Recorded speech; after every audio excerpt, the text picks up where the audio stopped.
Ya, ini udah tadi Di ikut save ulang. dulu, di save dulu yang sampai sekarang. Nah, untuk sesi baru ini di record ulang lagi dari awal ini supaya durasinya nggak nyetel dari awal lagi gitu. Biar sesi yang ini bisa diputar sendiri gitu. Yang tadi diputar sendiri, yang ini diputar sendiri. Ya, sudah nge-record ulang nih, Pak. Sudah mulai yang baru. Oke, ini dimulai yang baru ya. Ya. Oke. Baik Bapak Ibu yang belum tahu SPSS, tapi mungkin sudah lah ya karena sudah ini kan jenjangnya udah S2, S3, ada S1. Yang belum perkenalkan dulu sebentar ini SPSS bahwa SPSS itu ada di sini ada data view. Data view itu untuk nanti dia menampilkan data-datanya. Variable view di sini, nah ini variabelnya. Nanti ada nama variabel, tipenya, kemudian pakai desimal atau enggak, labelnya mau dikasih nama apa, value itu biasanya coding ya, codingnya. Nah ini aja, kalau yang kesini-sini nanti nggak terlalu nggak terlalu dipakai. Jadi SPSS ini bisa di copy paste dari Excel, bisa diketik secara manual. Nah pastikan bahwa ini yang terbuka adalah di data ya. Kalau ini kan variabelnya. Variabel itu ngetiknya nanti buat variabelnya. Dia akan terisi secara otomatis ya yang lain-lain. Nah kita coba nih. Data. Misalkan umur ibu misalkan ya 35, sorry, kita enter, kemudian ada yang 23, nah, kita anggap ada 5 orang deh, ada yang 45, ada yang umur 18 tahun, nah ibu yang terlalu muda, kemudian misalkan ada 30. Nah desimal di sini, koma, 2 angka di belakang ini emang otomatis dari sistemnya ya. Nah kita bisa ubah, misalkan ini adalah umur ibu, kita kasih namanya buka di variable view. Di variable view, nah sudah otomatis terisi. Misalkan ini adalah umur ibu. Umur. Nah, perlu diperhatikan untuk memberikan nama atau di kolom name itu nggak boleh ada spasi. Kalau nggak mau ada spasi bisa dilanjut atau dikasih underscore. Nah, kita coba ya kalau umur ibu kita nggak pakai spasi. Oh, ini mau ya. Ini berapa, Dad? Yang Apa ya, Pak? SPSS berapa ini? S 20 ya? 20. Oke. Aku pakainya 17 kemarin. Nah, nanti ada ketika kita memberikan nama itu harus pakai under atau nggak boleh pakai spasi. Ya. Coba kita pakai spasi ya. Umur spasi ibu. Nah, variable name content ilegal. Ini kan yang tadi, ini nggak pakai spasi boleh bisa kan? Nah, kita coba dulu.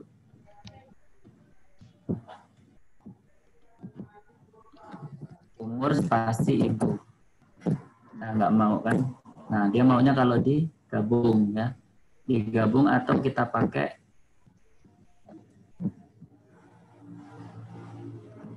umur underscore ibu. Nah, baru bisa.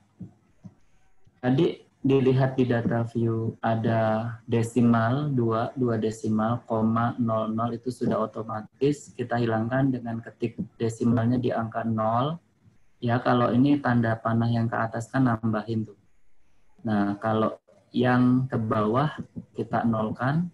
Biasanya kalau desimal itu keperluannya kalau misalkan pengukuran kadar hemoglobin darah. Nah, itu biasanya kecenderungannya adalah 2 desimal, misalkan 13,25 gitu misalkan. Kalau umur kan nggak usah pakai desimal kan. Nah, labelnya boleh dikasih umur ibu. Umur ibu boleh. Nah, values itu digunakan kalau datanya kategorik.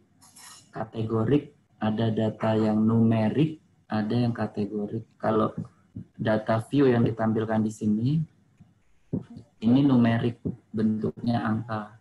Nanti bisa jadi numerik itu diubah dalam bentuk kategorik. Misalkan ya, langsung kita lihat coba. Kalau umur berisiko pada ibu itu kan kurang dari 18 sampai Jadi Ya, Pak. sorry. Umur reproduktif berapa, Dep? Kategorinya lebih dari 35 itu kan berisiko, kurang dari 18 juga berisiko ya? Iya, kurang dari 18. Jadi dia masuknya 18. Karena kan banyak diferensi, Pak. Tergantung Yang umum apa yang umum? yang 18 sampai 35 produktif ya. Saja. Kurang dari 18 ya. Ya, kurang dari 18 berisiko. Kita coba ini 17. Nah, misalkan umur ibu yang berisiko, biasanya yang lebih dari 35 kita anggap ini 36 saja ya nggak apa-apa. Nah, misalkan yang berisiko kita kasih kodenya 1 misalkan. Berisiko 1, yang tidak kita kasih 0 misalkan, 23 kan tidak berisiko, 45 itu berisiko, kemudian 17 itu berisiko tadi 1, 30 tidak berisiko 0 ya. Nah, ini kenapa nggak muncul 0-nya? Coba kita ubah desimalnya.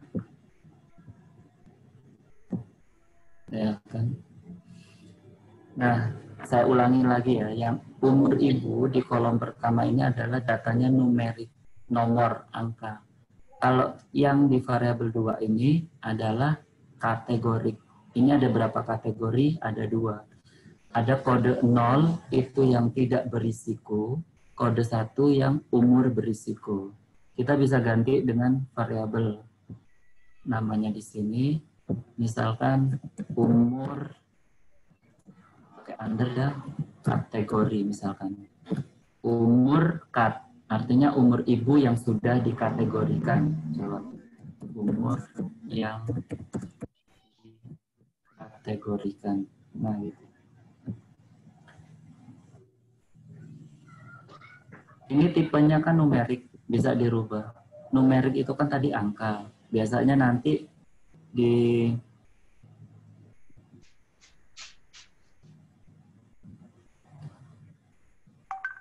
comma dot scientific notation. Oke, kita inikan dulu, kita abaikan dulu. Saya ulangi lagi bahwa untuk input data itu bisa datanya data angka atau numerik ataupun data kategorik atau yang sudah diklasifikasi atau dikategorikan. Nah, di sini sebagai contoh adalah umur ibu, ini belum dikategorikan yang kolom 1 dan yang ini sudah ya, sudah dikategorikan. Kemudian kalau ada lagi yang mau di entry misalkan apa ya? Yang numerik apa biasanya? Umur sudah, pendidikan itu kategorik ya, SD, SMP, pekerjaan, bekerja, tidak bekerja, mungkin pendapatan, penghasilan per bulan ya. Misalkan ada yang penghasilannya 1 juta, kemudian ada yang 2 juta, kemudian ada penghasilan yang 3.500.000, ada yang penghasilannya 700.000, ada yang penghasilannya misalkan 500.000. Nah, ini numerik lagi. Boleh kita kategorikan lagi tergantung apa. Misalkan pendapatan tinggi itu berapa dari berapa. Pendapatan rendah itu berapa dari berapa misalkan. Nah, di sini kita ganti pendapatan misalkan. Desimalnya kita nolkan. Kemudian ini adalah penghasilan per bulan. Boleh di labelnya itu diganti penghasilan per bulan. Oke. Nah, sudah. Ini cara ngentry data dan membedakan data apakah dia kategorik ataupun numerik. Sampai sini dulu, silakan yang mau tanya boleh di chat room ataupun tanya langsung.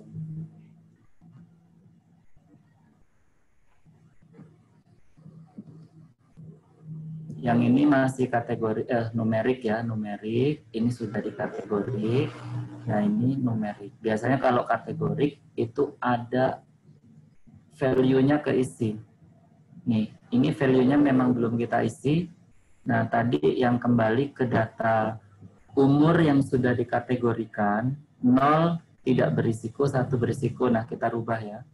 Variable view, di values, umur yang kategori ini di kolom 2.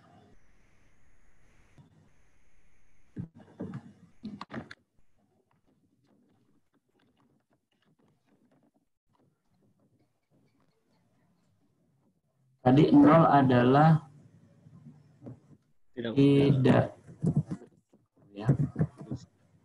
Oke, yang 1 berisiko. Nah, kita oke-kan. Nah, nanti di sini ada muncul. Nah, udah record. Nah, sampai sini dulu ada yang mau ditanyakan? Jadi coba cek chatnya, masih ada yang nanya enggak?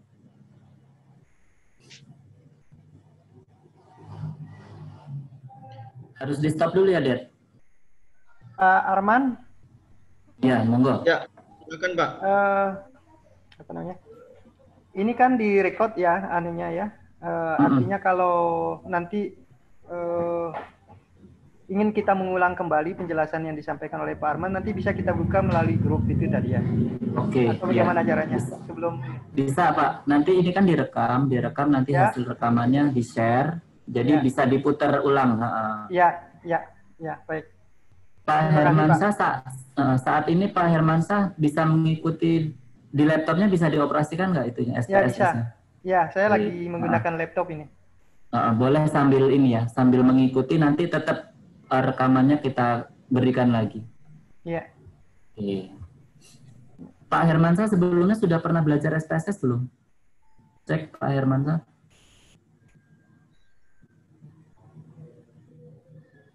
Udah mute Pak. Oke. Ya. Dibuka mute-nya Pak. Ada ini nggak, Dedi? Ada yang nanya nggak? Ini harus di stop share nggak? Harus di stop share dulu nggak kamu cek itu? Enggak, bisa langsung. Cuma belum ada yang nanya di dalam grup. Belum. Mungkin Okay. ada Bapak Ibu yang ingin bertanya seputar SPSS, bisa menanyakan langsung atau kirim komentar di room chat.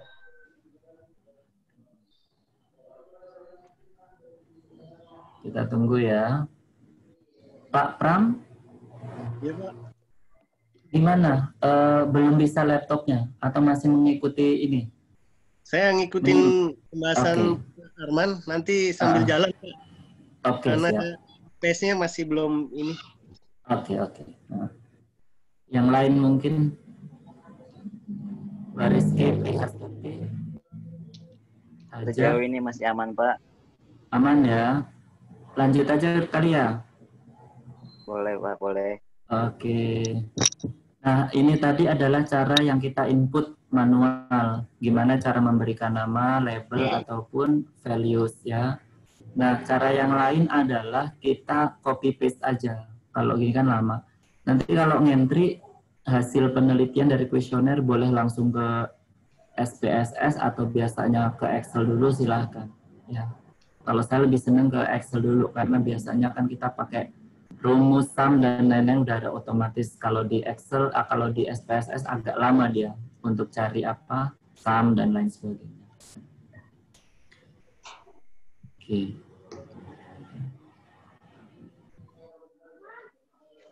Kita coba data, tapi yang kita itu adalah copy paste dari Excel. Jadi, ya Pak. Yang di screen yang masuk apa ini? Yang tampil sekarang apa? Excel ya? SPSS. Oh, masih SPSS. Di stop dulu Pak.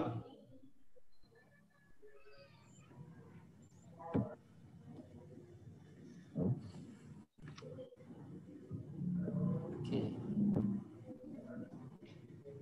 Ini nggak bisa buka dua ya, Det ya? Nggak bisa. Satu ya? Cuma satu aja Pak. Oh, berarti aku Mas Dedi mungkin bisa kasih co-host Pak Arman. Gimana Mas Rizky? Mungkin bisa dikasih co-host Pak Arman supaya lebih mudah. Iya, Det. Hostnya berapa di situ, di kolom Det? Gimana ya caranya?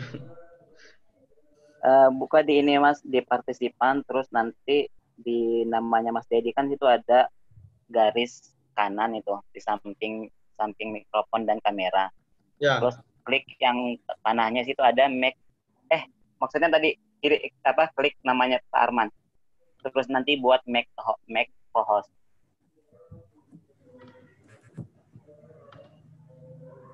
Oh ya. Ada. Ada.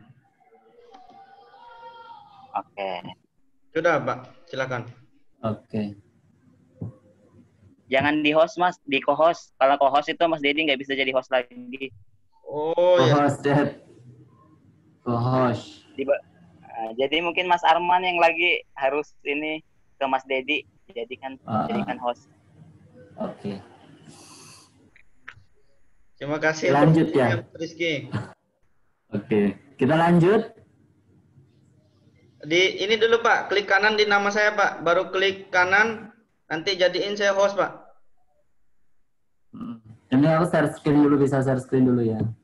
Aku share dulu ya. Ya, silakan Pak. Oke.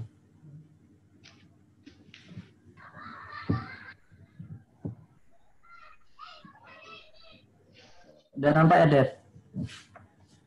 Sudah. Nampak Pak, nampak. Oke. Nah, ini tadi behind the scene saya copy paste dari Excel ya. Jadi tinggal di blok aja datanya, di blok, ambil yang tadi 30 dulu nanti buat belajar. Pindahkan langsung itu dari Excel-nya, di copy, terus buka yang ini, terus di paste. Nah, muncul kayak gini. Coba silakan peserta copy paste dulu. Reski sudah bisa belum copy paste ke Excel-nya? Excel ke ininya. Yang data mana ini? Yang sheet 2 tadi atau yang sheet 1 ini? Sheet 2 yang 30 saja. Biar nggak kebanyakan. Oke.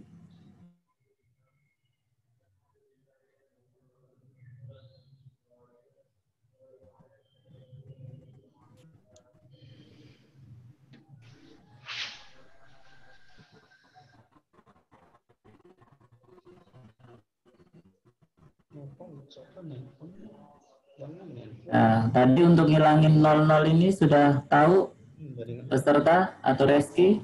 Perwakilannya Reski? Oke, ngilanginnya Di di mana? desimalnya, Pak. Desimalnya dijadikan 0. Oke, Desimalnya dijadikan 0. jendelanya di mana? Di data view apa variable view? view?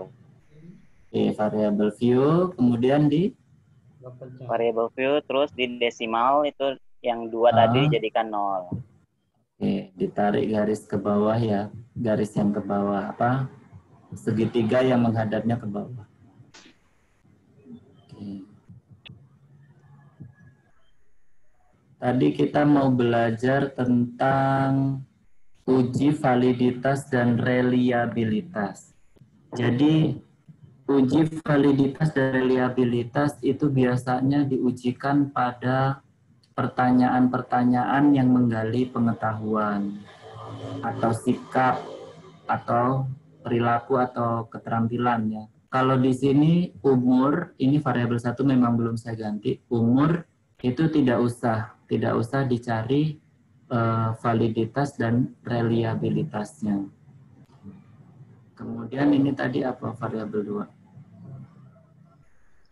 Berat badan ibu. Berat badan ibu sebelum tidak usah, berat badan ibu setelah juga tidak usah. Dari sini misalkan kita anggap variabel yang 4 ini adalah variabel untuk menggali pengetahuan ya, meskipun tadi memang bukan pengetahuan, ini kan untuk contoh. Nah, coba yang variabel 4 kita ganti judulnya adalah, kita ganti namanya pengetahuan. Nah, misalkan ini adalah pengetahuan ibu hamil tentang pentingnya tablet besi, misalkan yang kita anggap ini adalah jawaban dari pertanyaan yang menggali pengetahuan ibu tentang pentingnya tablet FE, zat besi misalkan ya. Nah, ini satu pertanyaan misalkan. Nah, gimana caranya mengetahui bahwa pertanyaan ini valid? Artinya pertanyaan ini pantas untuk nanti dijadikan alat ukur untuk penelitian. Caranya adalah validitas dan reliabilitas ini di-analyze, Kemudian ada scale. Ambil yang reliability analysis. Kita klik.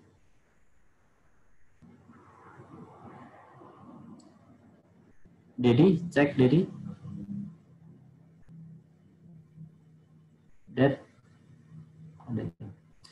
Nah, pada variabel pengetahuan, kita klik, masukin ke sebelah kanan. Artinya itu yang akan kita analisis. Nah, di statistiknya kita klik. Jadi tadi tahapannya adalah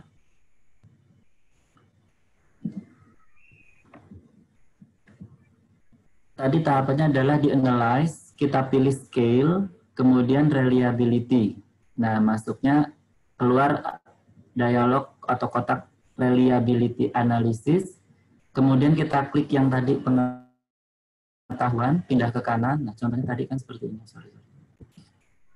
Nah, tadi seperti ini kita klik yang pengetahuan, baru kita pindahkan ke kanan, kita klik statistik, kemudian kita klik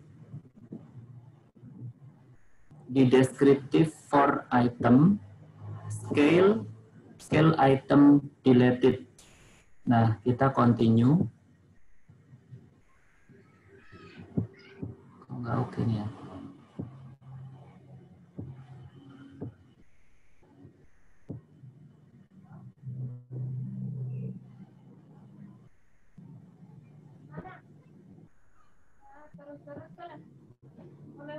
Sorry, ini kok oke-nya mati. Coba. Analyze, scale, reliability, pengetahuan, statistiknya.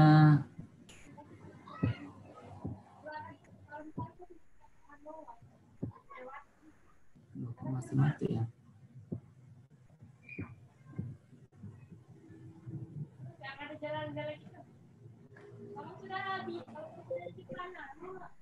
Cek Mas Reski, coba Mas Reski. Sama Pak, ini nggak bisa. Iya, kenapa oke-nya jadi mati ya? Dedi mungkin Dedi.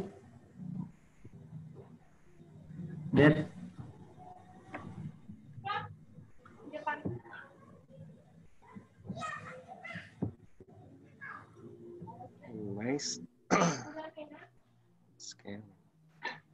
Misalkan pertanyaannya ada 2. Apa dia nggak mau 1?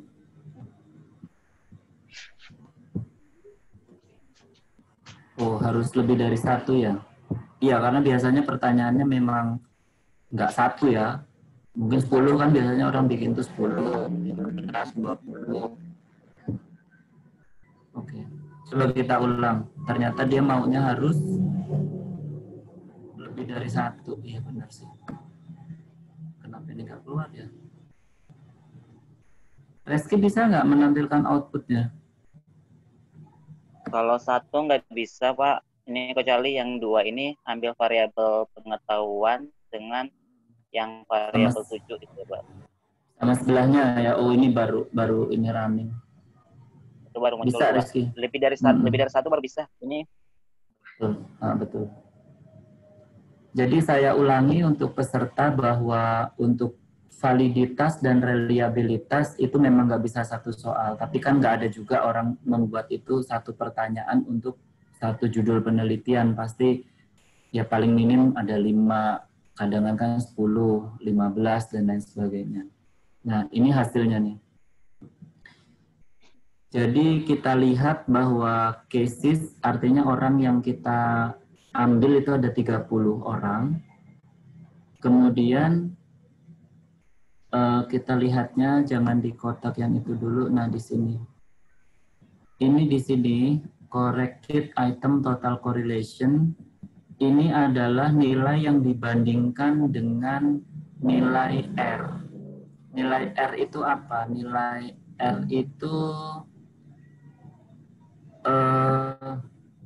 nilai korelasi. Nilai korelasi itu ada tabel R. Nanti kalau dia orangnya 30, itu R-nya berapa ketahuan ya. Coba saya buka dulu.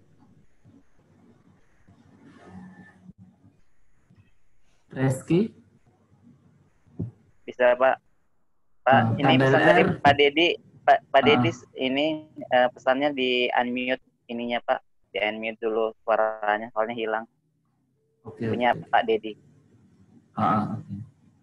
Sekaligus kayaknya bagus langsung dikasih co-host aja Pak di sebelahnya.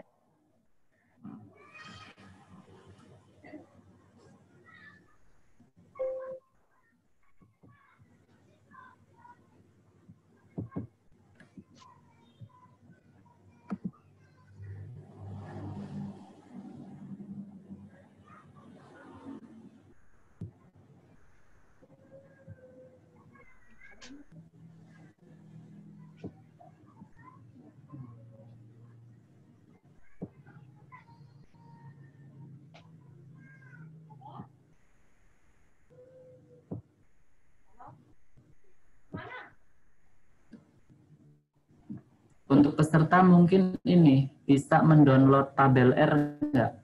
Tabel R. Nanti, oh ya ini nanti saya kirim aja ya. Saya buka dulu.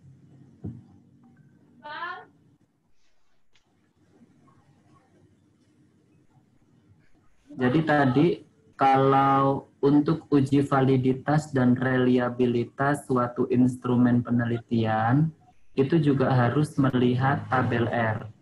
Jadi di-download nanti ada di Google. Nanti saya kirimkan juga, ini saya kasih tahu dulu. Karena itu nilai R yang kita download tadi, itu kita bandingkan dengan nilai yang kita dapatkan di perhitungan. Ya. Sebentar, ini lagi running.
Biar ya.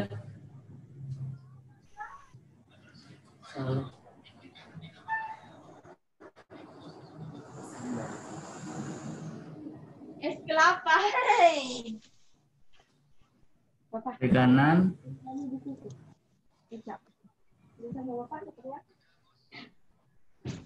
Mana ya?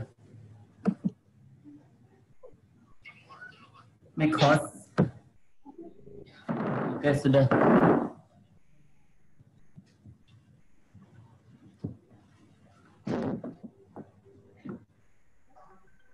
Oh ya, sudah Pak ya.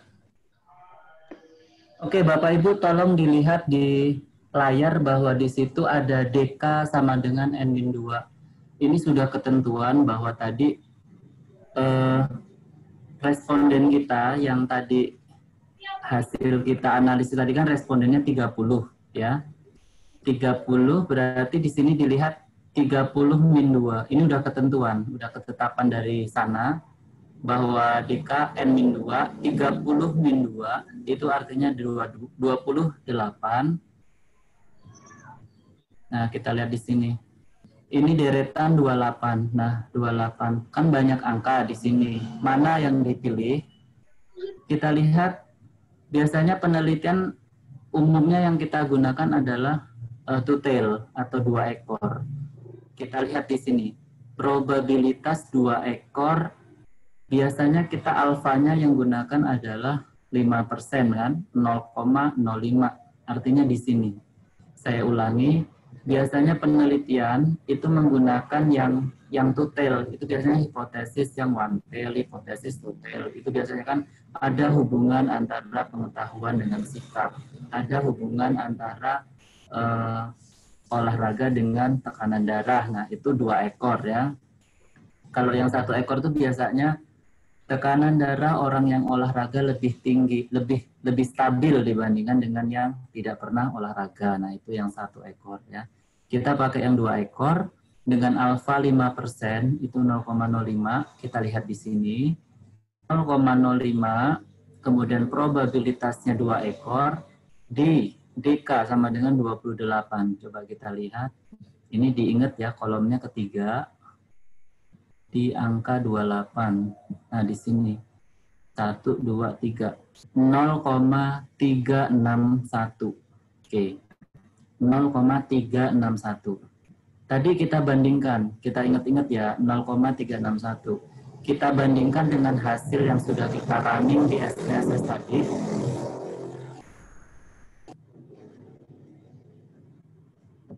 0,361, sementara kita tadi hasilnya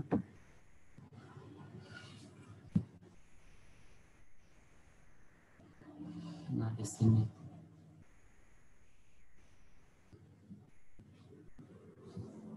Di output ya, sorry.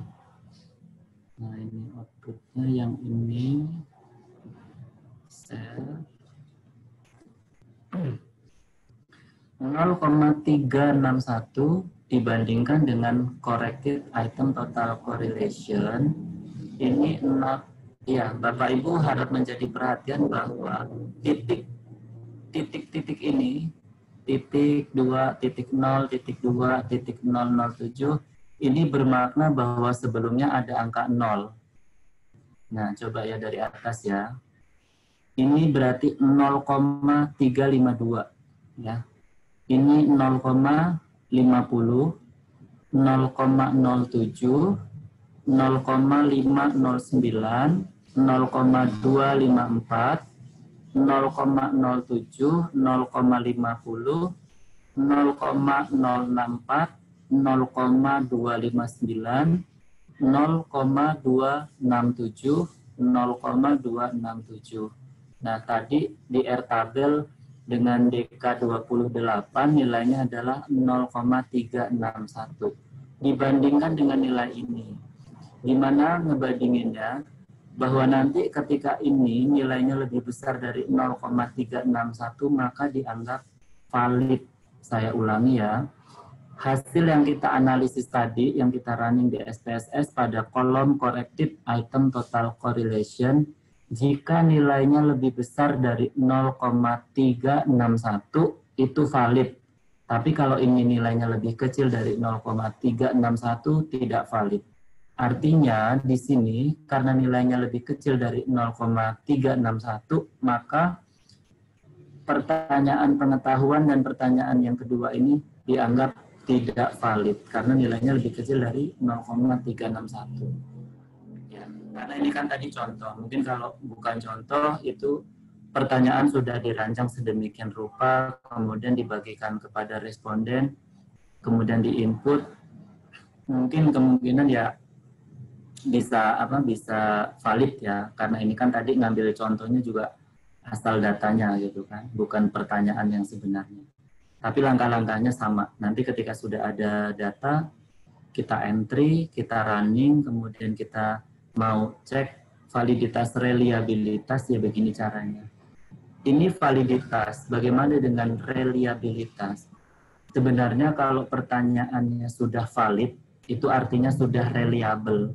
Karena alfanya pasti lebih besar nanti, besar nilainya. Jadi ada teori yang mengatakan bahwa dianggap reliable kalau dia itu valid, dan dianggap reliable kalau nilai Cronbach alfanya itu lebih besar dari 0,8. Biasanya ketika di sini otomatis di sini valid nilainya lebih tinggi dari R tabel tadi, maka di sini nilai Cronbach alfanya secara otomatis dia itu lebih besar dari 0,6. Nah, itu dianggap reliable. Sebenarnya kalau sudah valid, maka dia akan reliable. Sampai sini ada pertanyaan enggak? Silakan di chat room atau langsung apa-apa. Jadi suara saya masih jelas nggak? Masih Pak, masih. Silakan Reski atau Pak Pram, ada pertanyaan, ada yang mau di-sharing atau bagaimana?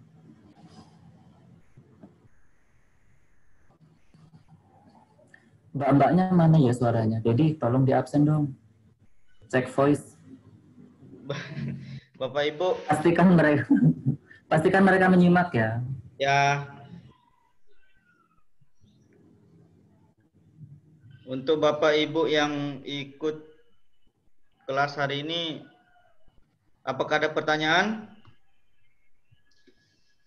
Bingung. Ataukah bingung yang mana? Siapa? Barusan yang bingung siapa? Si Hari itu, Pak. Oh, Hari memang bingung. Selain Hari siapa yang nggak bingung? Yang bingung?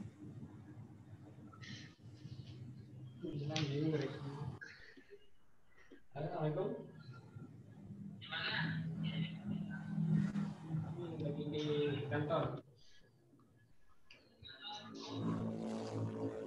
Reski, Pak Pram, sejauh ini masih bisa menangkap? Pak Pram, ada yang ingin ditanyakan Pak Pram? Mas Rizky atau Bapak Ibu yang lain? Nyimak dulu, Mas. Suaranya tadi unmute. Pak Arman mau nanya Pak, tapi Boleh. kalau untuk pengoperasiannya tadi udah mudah dipahami. Nanti saya mau nanya, apakah ada kemungkinan ketika misalnya yang realibilitasnya itu di atas apa tadi 0,6 ya, 0,8. Iya, 0,6. Tapi di di validitasnya itu di bawah R tabel itu. Apakah ada kasus seperti itu, Pak? Ya. Saya tanggapi, sejauh ini saya menganalisis data ketika dia corrected item total correlation-nya lebih tinggi dari R tabel, itu belum pernah menemukan namanya Cronbach alpha-nya itu kurang dari 0,6. Biasanya mendekati 0,8, 0,9. Ya. Biasanya biasanya gini, kalau kita uji validitas, kemudian misalkan nih dari 10 pertanyaan, ada 3 yang tidak valid. Itu kan ada beberapa cara supaya satu, itu dirubah dulu kuesionernya, pertanyaannya. Yang kedua, itu langsung dihilangkan saja.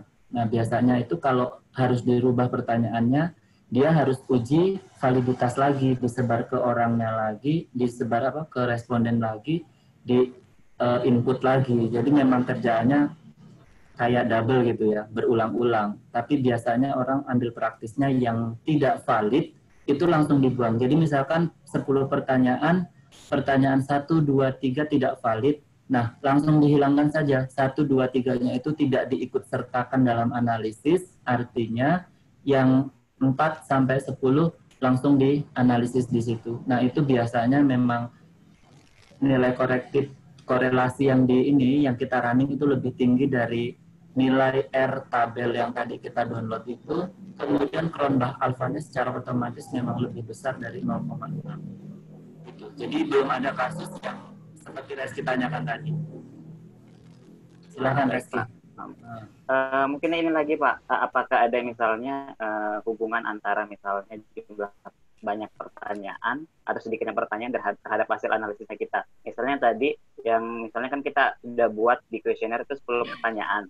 Tetapi misalnya dalam dalam analisis validitas dan reliabilitasnya ini didapatkan ada 6 item pertanyaan yang tidak valid. Jadi yang sisa 4 saja. Apakah 4 saja itu nggak jadi masalah atau kita lebih baiknya kita buat yang baru kemudian kita analisis lagi seperti apa Pak? Ya. Kalau prosedur penelitian yang baik adalah ketika alat ukur atau instrumen penelitian tidak valid, itu kita buat lagi.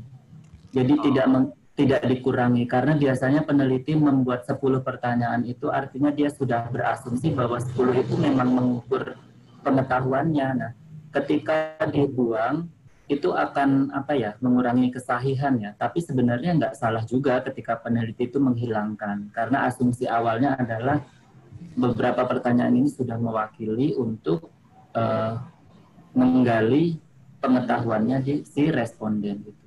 Jadi kalau banyak sedikitnya tadi berpengaruhnya kepada nilai yang ada seperti di layar ini ya. Jadi pertanyaan-pertanyaan itu saling ini. Ketika 10 dibuang 1, nilainya pun ini akan berubah meskipun sedikit. Ketika nanti 10 dibuang 5, nah nilainya ini akan berubah. Jadi berubahnya itu di angka-angka ini sebenarnya. Kalau secara prosedural tadi ya, kalau kuesioner ataupun alat ukurnya dari pertanyaan itu tidak valid, biasanya orang akan memodifikasi, karena biasanya instrumen yang dibagikan ke orang awam itu kan bahasanya harus sederhana, nggak boleh yang bahasa kesehatan gitu kan. Kalau misalkan bagiin ke masyarakat awam gitu, misalkan apa yang dimaksud dengan hipertensi A, B, C. Nah hipertensinya itu mungkin diganti dengan tekanan darah tinggi gitu kan. Nah, jadi ada beberapa redaksi yang dirubah supaya orang itu lebih ngerti tanpa menghilangkan soal-soal yang atau pertanyaan yang tidak valid gitu. Demikian, Reski. Ya, Pak Arman, ada pertanyaan nih Pak Arman di room chat dari Mbak. Oke. Dari Ibu Mentari Widyastuti. Jadi, apakah kita perlu menganalisis reliabilitas kalau hasil uji validitasnya sudah bagus, Pak? Oke.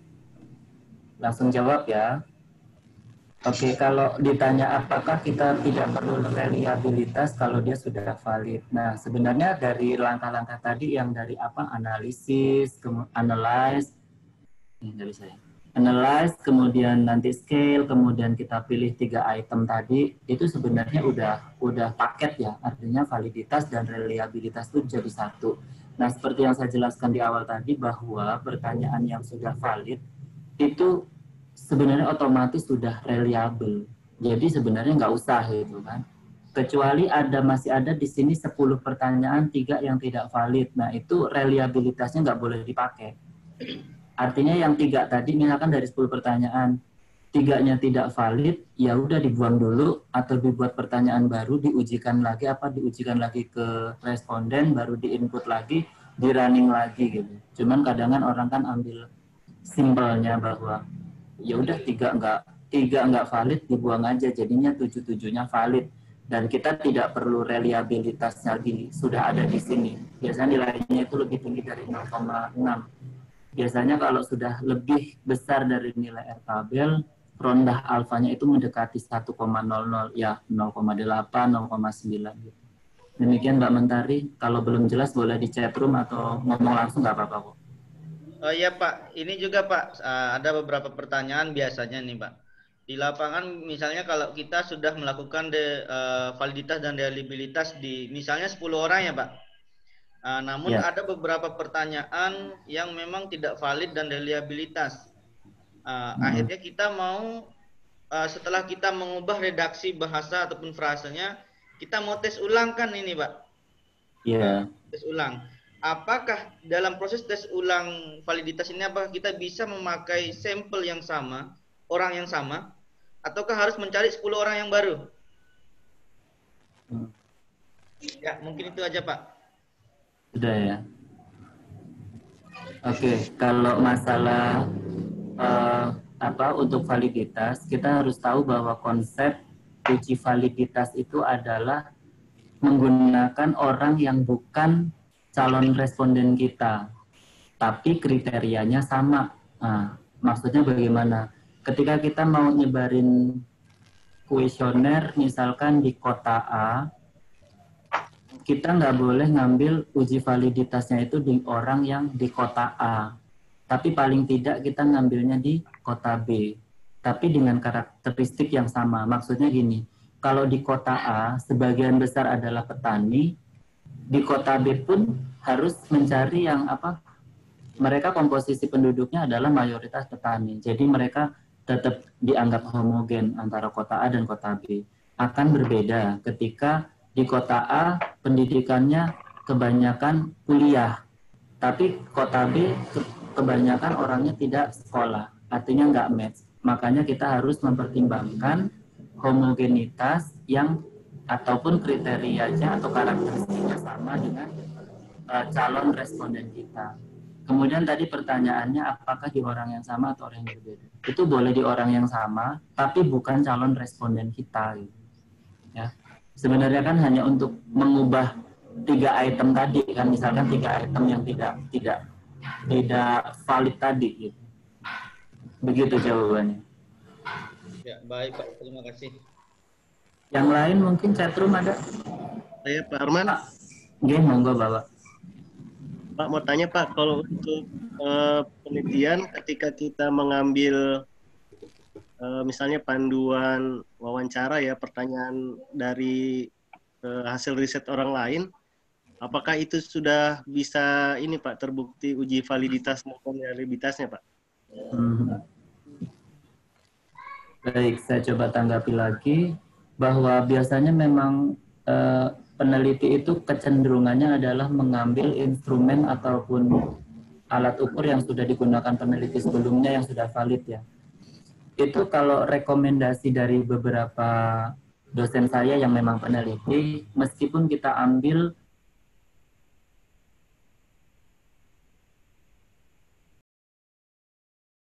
tapi alangkah baiknya tetap kita uji validitas. Begitu ya sarannya. Karena kadang juga kan banyak juga peneliti yang nakal tidak valid tetapi dibuat valid karena angka ini bisa saja diatur, namanya angka-angka di statistik kayak gini di otak-atik pun bisa gitu kan, bisa. Tapi untuk supaya benar-benar penelitian itu keabsahannya kita teruji gitu kan, penelitian itu jadi secara prosedur adalah ketika kita mengambil instrumen yang sudah valid dari peneliti sebelumnya itu kita ujikan. Saya pernah ngambil itu instrumen yang sudah valid dari peneliti selanjutnya sebelumnya, saya ujikan kepada orang dengan karakter yang sama seperti peneliti sebelumnya itu memang benar-benar valid pertanyaan itu, dan ternyata memang nggak bohong gitu. Jadi begitu kita sebar, kita ulang itu ternyata memang valid itu. Okay.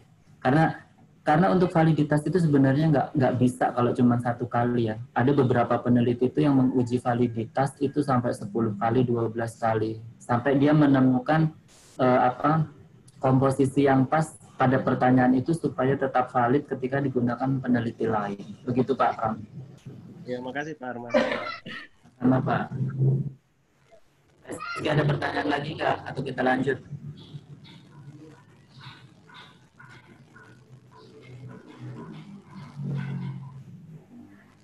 Ya. Belum ada pertanyaan, Dad? Chatroom? Ya, silakan dilanjutkan saja, Pak. Dilanjutkan ya. Jadi tadi kita sudah belajar SPSS itu sudah mengentry data secara manual, kemudian memindahkan data, kalau tidak mau ngetik secara manual, memindahkan dari Excel, copy paste, kemudian kita sudah belajar cara memberi nama, kemudian value, label, dan sebagainya. Kemudian ini tadi kita belajar ke validitas dan reliabilitas.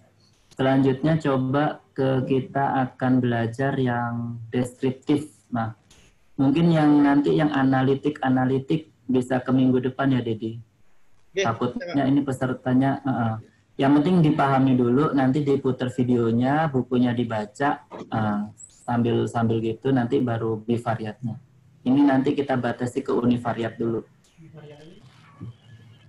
Kita belajar univariat. Univariat itu kan uni itu 1, artinya kita itu kayak penelitian deskriptif, dicari nilai-nilai sentralnya, misalkan mean, median.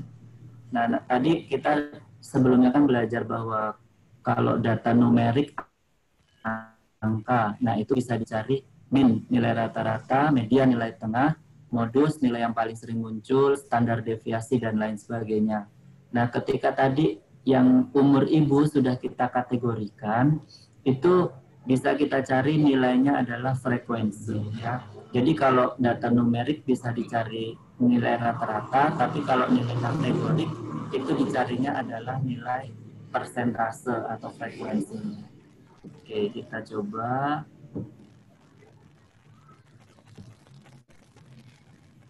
Share screen. Ya. Nah, ini kita kasih nama dulu biar nggak bingung. Yang satu tadi adalah umur. Kemudian ini berat badan ibu sebelum, kita kasih berat sebelum aja ya, berat sebelum. Maksudnya berat sebelum ibu melahirkan. Nah, ini berat setelah. Ini pengetahuan ini apa ya, Dad? Yang mana, Pak? Dilihat di data itu setelah berat di Excel data, umur, berat sebelum, berat setelah, terus apa lagi? Saya Biar aku nggak bolak-balik. Rokok, hipertensi, Rokok, terus terus berat bayi, kerja, didik, BBLR. kok kurang ya? nggak bisa lihat. Oke, Yang nggak apa-apa. pengetahuan tadi rokok. Oh iya, sorry.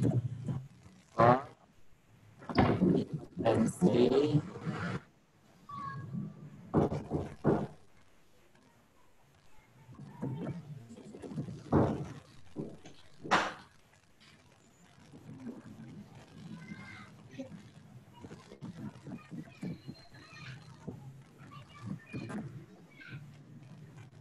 Terus apa lagi?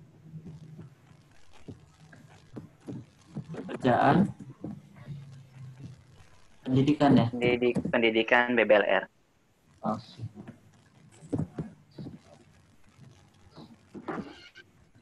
Nah, di view ini BBLR 0 tidak ya berarti. Nah, kita ganti nama di BBLR ini values 0-nya tidak.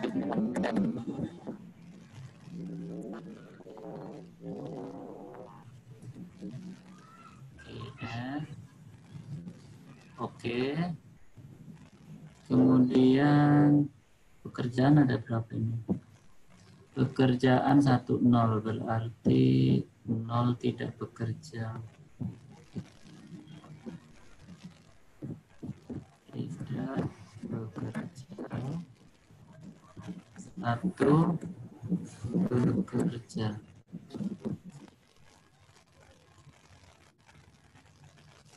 Ambil ini dulu ya. Jadi tadi kalau umur adalah numerik, data numerik tidak perlu diganti nama di values.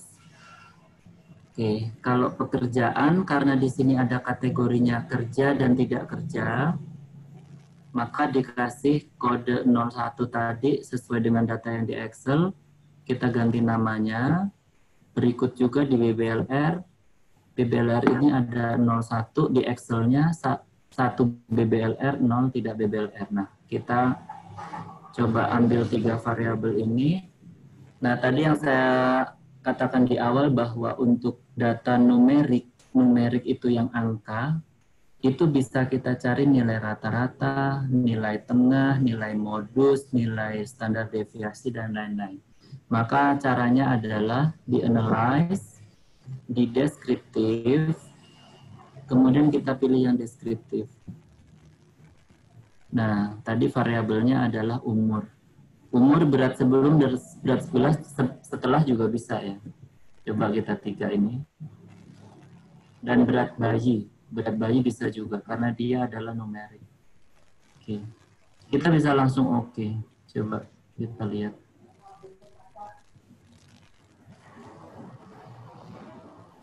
Nah ini.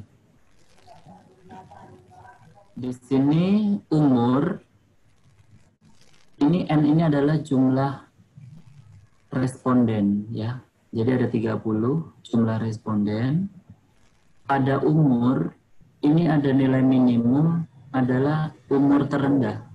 Dan ngebacanya adalah umur terendah 16 tahun, umur tertinggi itu 34 tahun, rata-ratanya berapa? Itu 22,73 tahun. Ya, artinya rata-rata umurnya 22 tahun. Dengan standar deviasinya 4,291. Outputnya nggak kelihatan, Pak Arman. Gimana? Outputnya nggak nampak. Ini masih data. Ini share screen-nya apa? Share screen-nya apa ini? Data ya? Masih di SPSS variable view-nya tadi. Oke.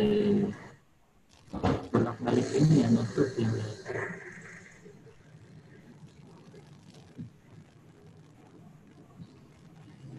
Sekarang? Ya udah Pak, udah outputnya. Oke.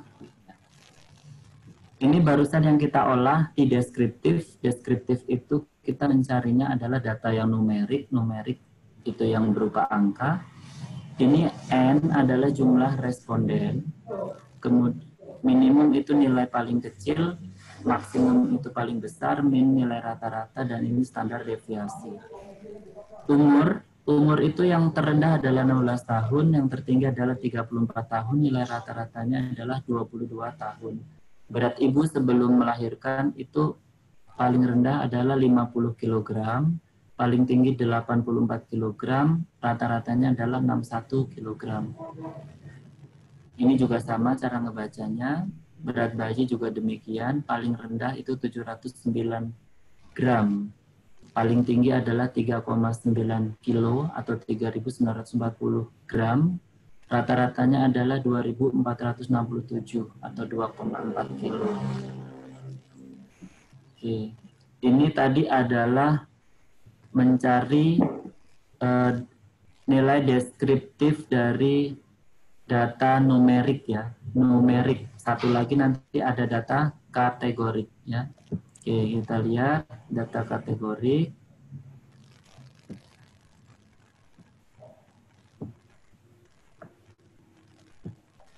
Oke. Ini data kategorik, kita contohkan ada 2, pekerjaan sama BBLR. Yang lain pendidikan juga kategorik, merokok, hipertensi, tapi tidak saya ubah namanya, kita ambil contohnya 2 dulu. Pekerjaan dan BBLR. Caranya adalah analyze, deskriptif. Kalau tadi numerik itu menunya ada di deskriptif, tapi kalau ini karena kategorik, dia menunya ada di frekuensi. Nah ini frekuensis. Kita masukkan tadi adalah pekerjaan dan BBLR. Langsung kita oke. Yang di layar apa yang tampak? SPSS. Masih SPSS. Oke, saya stop share dulu ya.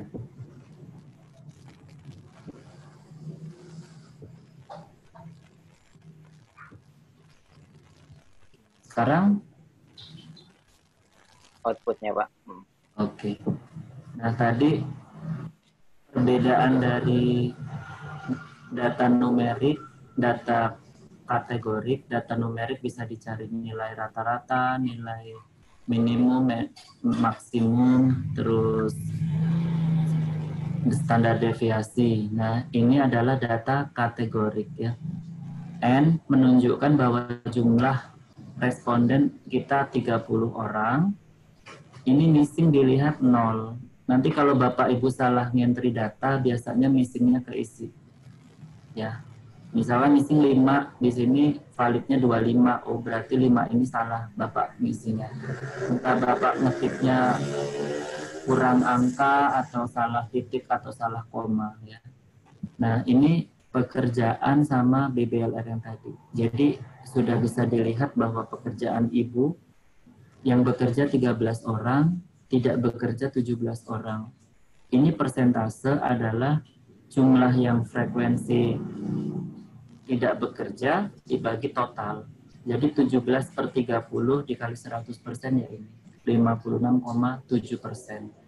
13 per 30 dikali 100% sama dengan 43,3% ya. Sama cara membacanya bahwa di sini yang bayi yang BBLR ada 16 atau 53,3%. 53,3 ini dapatnya dari 16 bagi 30. Kalau tidak BBLR ada 14, itu 46,7, itu 14 dibagi 30 sama dengan 46,7%. Nah, nanti untuk variabel lain seperti pendidikan, terus riwayat merokok, riwayat hipertensi bisa dicari. Tapi harus di-coding dulu. Di-coding tadi itu di NIM-nya dirubah, kemudian di value, misalkan 0 tidak hipertensi, 1 hipertensi. Ya. Sampai sini ada pertanyaan nggak?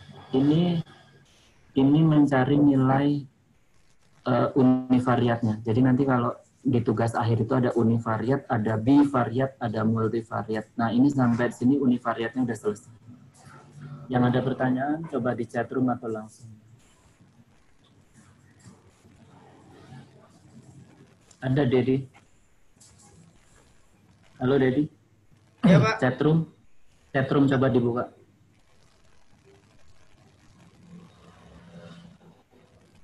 Ya. Ada? Nggak ada, kosong Pak. Belum ada pertanyaan lagi. Mungkin terkait waktu ya Pak. Kenapa? Terkait karena kan schedule kita sebenarnya sampai 16.30 waktu Indonesia Barat Pak untuk hari ini. Oh, 16.30 apa 17? 16.30 waktu Indonesia Barat. Enggak apa. Untuk hari ini. Cuma oh iya 16. ini sudah sampai analisis univariat ya Pak ya? Sudah univariat.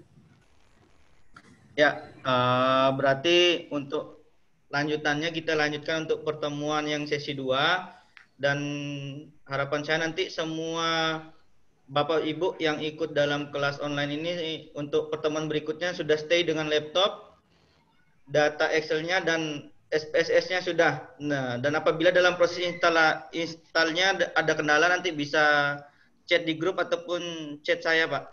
Untuk Bapak Ibu yang ada kendala dalam proses install ataupun datanya nanti bisa konfirmasi via grup ataupun chat ke nomor saya. Ya.